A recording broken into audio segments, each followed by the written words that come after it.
ما سالها، یعنی یه استراتژی غالب تو مدیریت فرهنگی جمهوری اسلامی استراتژی جذب اسب ترواییه.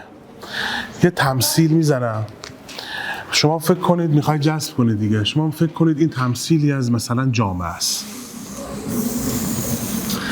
که مثلا 5% این جامعه سفیدن، 5% این جامعه سیاهن و 90% خاکستری هن.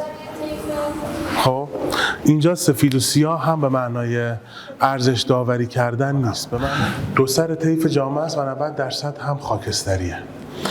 و تو مثلا ما هر کی یه ور این طیف واسطاده، مثلا من بگم این ور سفید اون ور سیاه، شما تو ذهنت بذار سیاه سفید هر جای، گفتم ارزش داوری نمیخوام بکنم. و 90% خاکستری هن، توده مردم خاکستری هن تو اعتقاد. و از مثلا خاکستری رو به سفید از اینجا شروع میشه میره تا خاکستری پررنگتر رو به سیاه تا بره تو سیاه. استراتژی جذب میگه تو اینجا مستقری و میخوای مخاطب رو جذب کنی به خودت، میخوای جذب کنی به اردوگاه خودت. استراتژی جذب اسب تروایی، قصه اسب تروا رو همه میدونن؟ همه میدونن.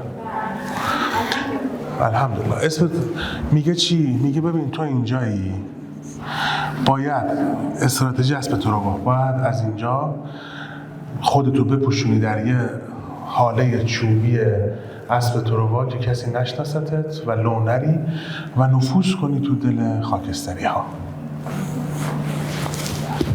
و اینجا مخاطب رو نمیفهمه تو از کجا اومدی، دافعه نداره، کم کم با تو همراه میشه و جذب تو میشه.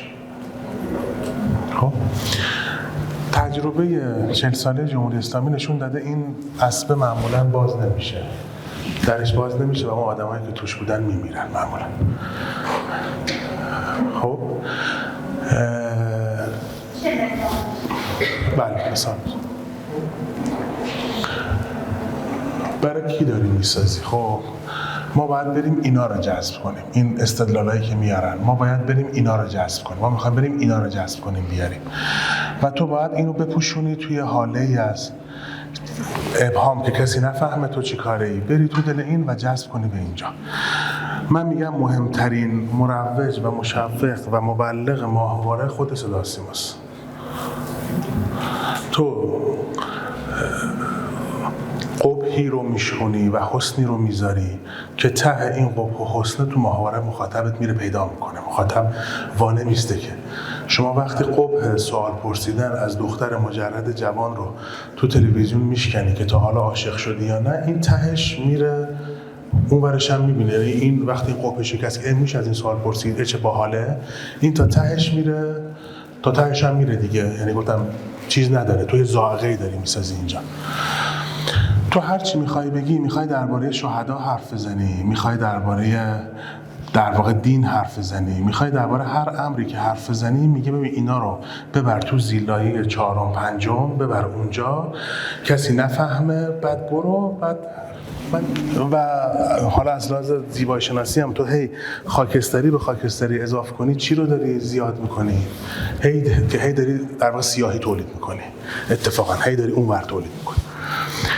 این ور احساس میکنه، این استراتژی احساس میکنه این ور جذاب نیست، باید بپوشونیش، ببریش تو زیلایه، بری این ور با چیزای دیگه جذب کنی، بری با عاملهای دیگه بچینی دورش جذاب شه. خود این حرفا جذاب نیست. این نکته‌ای که تو تا میخوای درباره شهدا حرف بزنی، درباره دین حرف بزنی، درباره هر چیز کمی جهت‌دار بخوای حرف بزنی، با این استراتژی که این حرفا شعاریه. اصلا درباره همین کلمه شعار حرف بزنیم. شعار یعنی چی؟ شعار هیچ ربطی به موضوع نداره.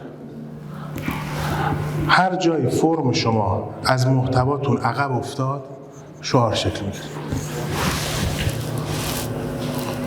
هر وقت فرمتون از محتواتون عقب افتاد، شعار. هر وقت بلد نبودی به اندازه محتوات، به اندازه حرفی که داری میزنی، هنرمندی به خرج بدی، شعار شکل میگیره.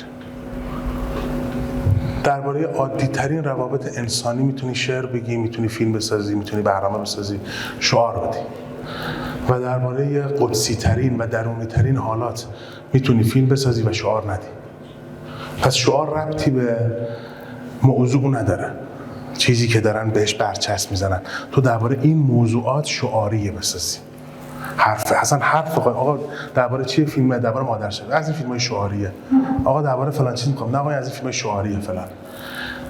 ولی درباره مثلا روابط انسانی دو تا آدم بسازی دیگه هر جایی تو به اندازه محتوات، به اندازه حرفت هنرمندی و چگونگی رو نتونستی در بیاری شعار میدی. تموم شد. اینا ولی میگن نه ما این اصل همین که داریم درباره اینا حرف میزنیم، درباره سفیدی داریم حرف میزنیم، -10 عقبیم، 10 باختیم. حالا باید بریم توی باید بریم توی زلمزیمبو و تو فلان و تو مخفی که، یعنی اینا رو ببرم زیلایه، خود اون زیلایه -10 و 10-0 عقب باشیم و میکنه 2-0 عقب. حالا برم با یه سری چیزایی اون اسب تو رو شک بدم، برم تو دلش ان قبولمون میکنه. یه استراتژی دیگه است، من اسمش میذارم استراتژی آهنربا. میگه جامعه 5% سفیده، 5% سیاهه، 5% آبیه، 5 هرچی، همون حرفایی که قبلا زدم. 90% هم این وسط بدنه عمومی جامعه که از خاکستری رو به سفید تا خاکستری رو به سیاه در نوسانه. استراتژی آهنربا میگه تو میخوای اینا رو جذب کنی، میگه ببین این یه آهنرباست، این هم یه آهنرباست، این هم براده آهنه. براده به سمت کدوم ور جذب میشه؟ میخوای 90% رو بکشی سمت خودت، باید این ور رو جذاب نشون. هر چقدر این ور تونستی جذاب، باحال، کارآمد نشون بدی، 90% رو هر چقدر از اون رو میکشی سمت خودت. ما مسئله‌مون اینه، نه موضعمون رو نمیتونیم. ببینید فرق اینا رو میبینید چیه؟ این کاملا تو موضع ضعفه. میگه بعد بکشونم، اصلا من این حرفا رو بزنم مخاطب پس میزنه ها. اصلا نفهمه داریم درباره این سه حرف میزنم ها. در واقع بیارش مخفیش کن، برو این ور اصلا جذابیتی نداره. من باید برم تو دل اینجا جذابیت ایجاد کنم بازم، وگرنه حرف خودم که جذابیتی ندارم. این ور میگه چی؟ میگه اتفاقا میخوای جذب کنی، باید خودتو جذاب نشون بدی، کارآمد نشون بدی. تونستی این کارو بکنی؟ من فکر میکنم اصلا دعوای ما سر حجاب سر کارآمدی، اصلا سر اینه، اصلا سر اعتقادی نیست. یعنی خواهر من مثلا الان نشسته اومده اینجا میخواد انتخاب کنه که چه جوری باشه سبک زندگیش. اصلا انتخاب اعتقادی نیست به نظر. کدوم انتخاب میکنه؟ کدومی که از اینا رو انتخاب میکنه؟ واقعا چه جذابیتی داره زندگیه مثلا آدمی که برای خودتون از داخل نگاه نکنید، برای اونی که داره از بیرون نگاه میکنه، اینا یه سری، اینا کافه میرن، اینا بلند میخندن، اینا توی رسانه اینان، تو تلویزیون ایناست، تو سینما اینان، تو اینستاگرام اینا در واقع رنگی، اینا باحال، اینا فلان. این ور چی؟ خب یه سری سیاه، اینی هم که داریم بروز بیرونی میبینیم، سر پایینه، مغرور، حرف نمیزنن، شوخی نمیکنن. همین مسئله حجاب اینه که آقا اصلا کدوم کار آمده، کدوم جذابه، کدوم سبک زندگی جذابه. درباره حق اون سبک زندگی هم حرف نمیزنیم، ما داریم درباره بازنمای رسانه‌ایش حرف میزنیم.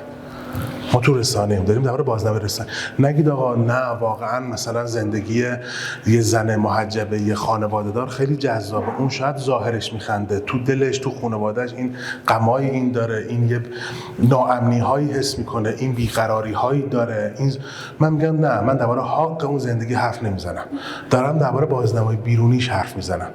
من به عنوان یک مثلا دختر نوجوان، بله بازنماییش به عنوان من آدمی که هستم دارم چی میبینم، صرفا هم تو رسانه نیست. من به عنوان یه به اصطلاح دختر نوجوان دارم یه سری بروزات میبینم از این سبک زندگی، صرفا هم رسانه ملی منظورم نیست، فضای مجازی هم منظورمه، نهادهای اجتماعی هم منظورمه. خب یه مثال تو این بزنم، این حرف رو زیاد شنیدیم، تو عروسی طرف میگه ببین همین یه شبه، من یه کسیم، من یه سبک زندگی، من یه باوری دارم، ولی این در واقع امشبه جوابگو نیست اینی که من هستم. این امشبه یه جور دیگه هم، همین امشبه در واقع همین یه شبه. این یعنی چی؟ یعنی اینکه تو سبک زندگی هر چی هستی برای اینجا جواب نداری. ما برای شادی هامون جواب نداریم، ما برای جشن هامون جواب نداریم. ما میخوایم دور هم جمع شیم، میریم کجا میریم تو کافه. نمیگم بده ها، منم 10 بار رفتم. اصلا الان من بحثم واقعا ارزش داوری کردن نیست، یه جاهای تن دادن به اقتضاعات مدرنیته است. ولی کافه آیا از دل سبک زندگی مثلا اسلامی در اومده؟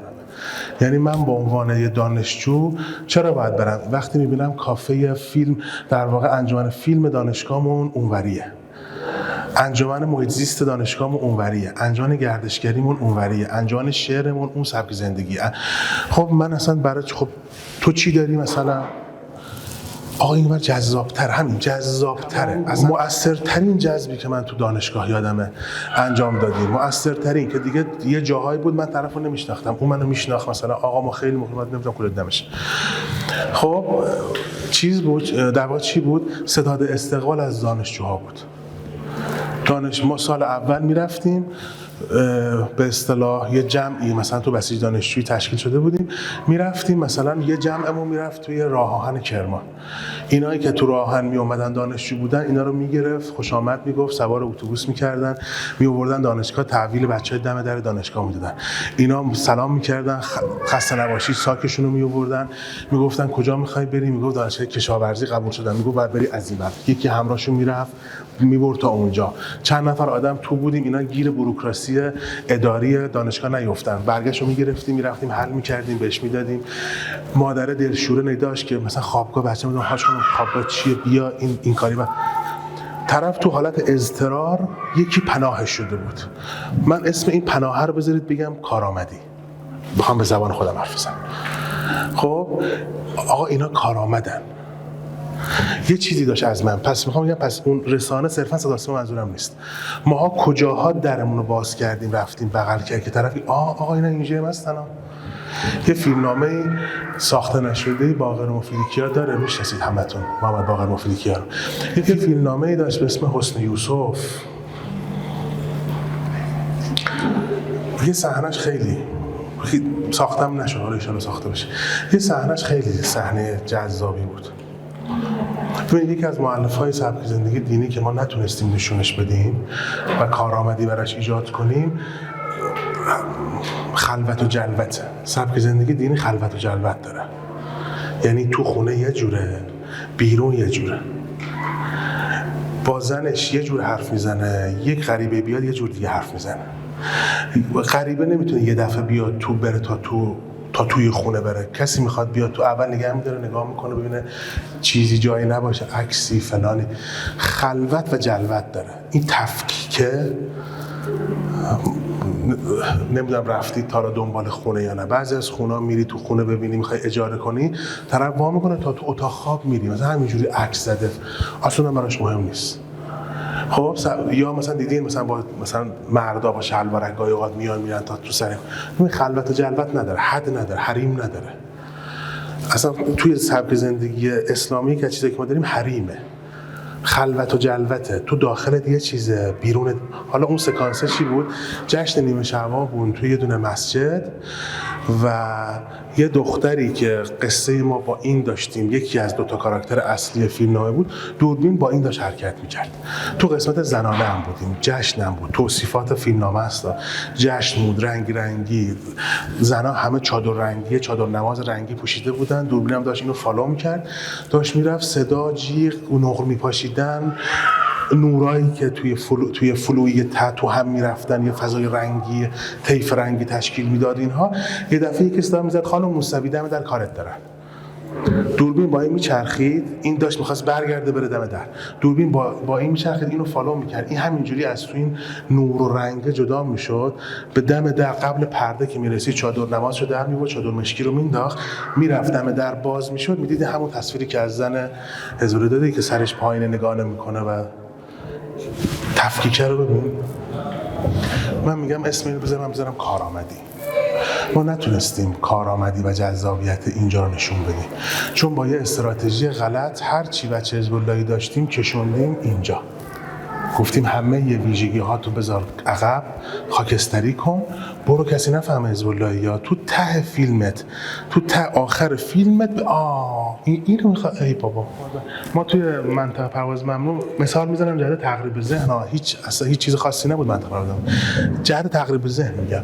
اونجا مثلا یک گروه اومده بود به ما مشورت تبلیغی بده، میگفتش که آها تو برای کی ساختی؟ بابا اصلا حزب اللهی سینما نمیان، اصلا سینما نمیان اینا، تو برای اینا رفتی فیلم ساختی، حالا دیگه کردی دیگه. این پوستری که هست، پوستر منطقه رو دیده بودین؟ یه عکس هادی اجازی فر با یه چفیه بالا بود، 3 تا بچه با لباس نظامی پایین بودن، مادرشون با چادر کنارش بود و یه یوز پلنگ هم وسط بود. میگم ببین این چفیه دور گردن هادی اجازی فر در بیار، این مادرم حذفش کن، یا عکس بدون چادر نداری؟ گفتم نه. خب اینو حذفش کن. این بچه هم دیگه حالا لباس دیگه کارش نمیشه کرد دیگه، لباس چیز دارن دیگه.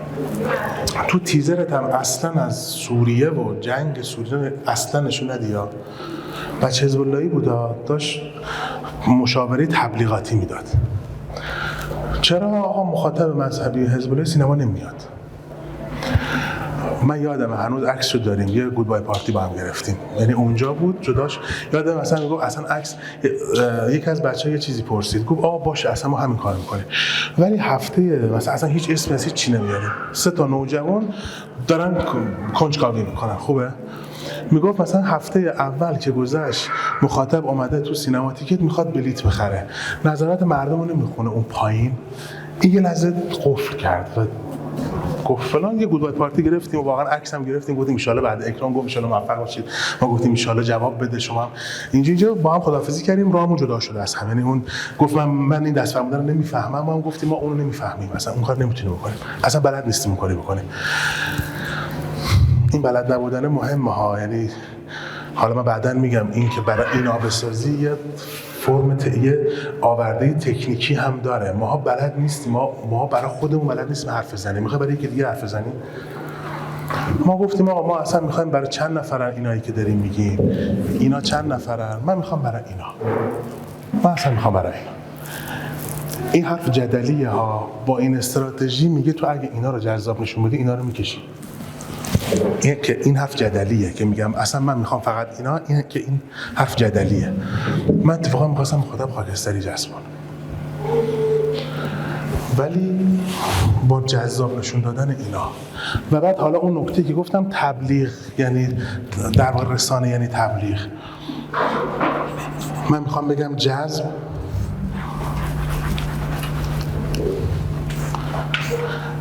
صرفاً ترویج نیست که تو میخوای بری یه سری آدم رو بیاری. یه کار مهم تبلیغ تثبیته. با سید جواد هاشمی ما همین که منطقه پرواز ممنوع داشتیم، سید جواد هاشمی تورنادو رو داشت. تو 1-2 جلسه با هم بودیم بحث می‌کردیم و اینا بحثمون شده بود، با هم حرف می‌زدیم. اون میگفت که آقا من دارم همچنان کار دفاع مقدسم رو تو فیلم سازی میکنم.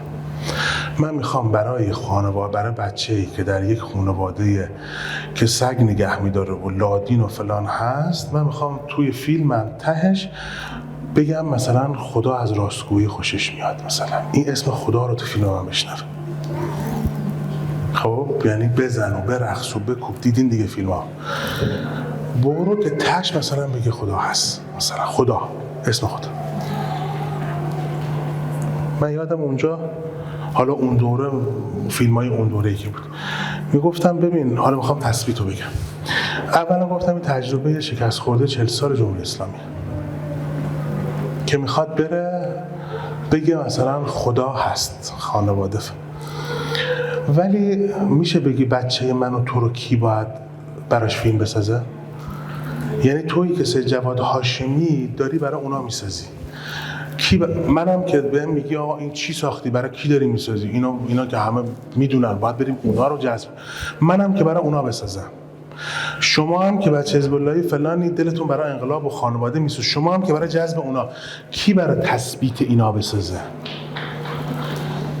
چند تا چادری میشناسید که، چند تا محجبه میشناسید که حجاب گذاشتن کنار؟ چند تا میشناسید؟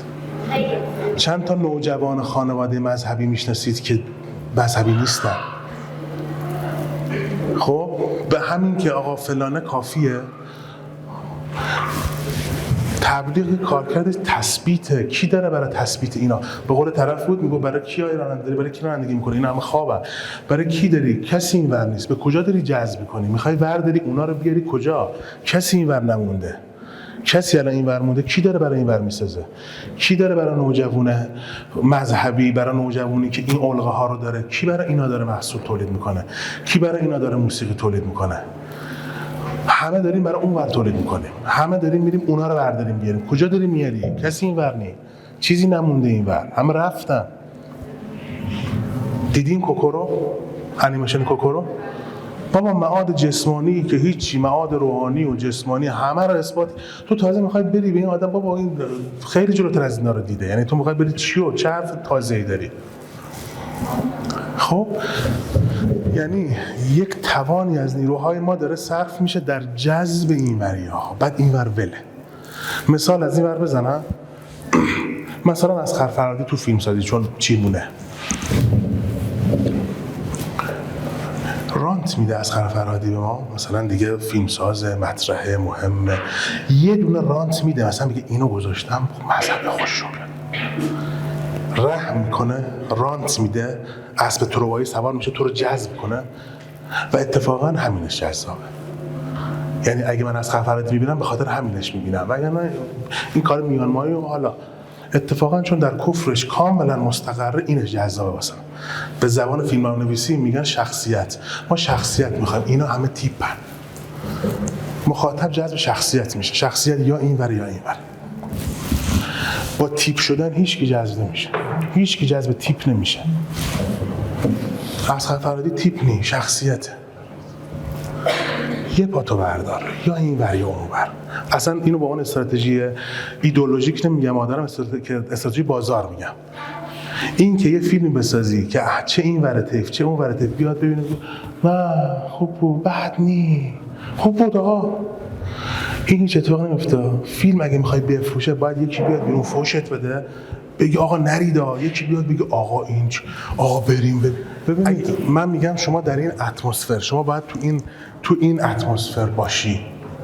این اتمسفر صرفا معنیش این نیست 5 تا بچه. خب صرفا معنیش این نیست که آقا چه میدونم، یعنی میخوام بگم شما الان تو خود سبک زندگی دینی تنوع مفاهیم داری دیگه. مفاهیم تندتر داری، مفاهیم نرم. دیگه کف مفاهیمی که قابل مفاهمه است خانواده است. من برای اون مخاطب درباره خانواده بتونم حرف بزنم، من با اون مخاطب درباره قهرمانان شاهنامه بتونم حس ملیشو تقویت کنم، کافیه. ولی اینجا میخوام بگم اینجا طیف داره. اینجا ته اینجاش نیست که یا مثلا چه میدونم ته این برای آقا امام فلان، نه اتفاقا اینا نیست. صرفا این ور شریعتی هم داره.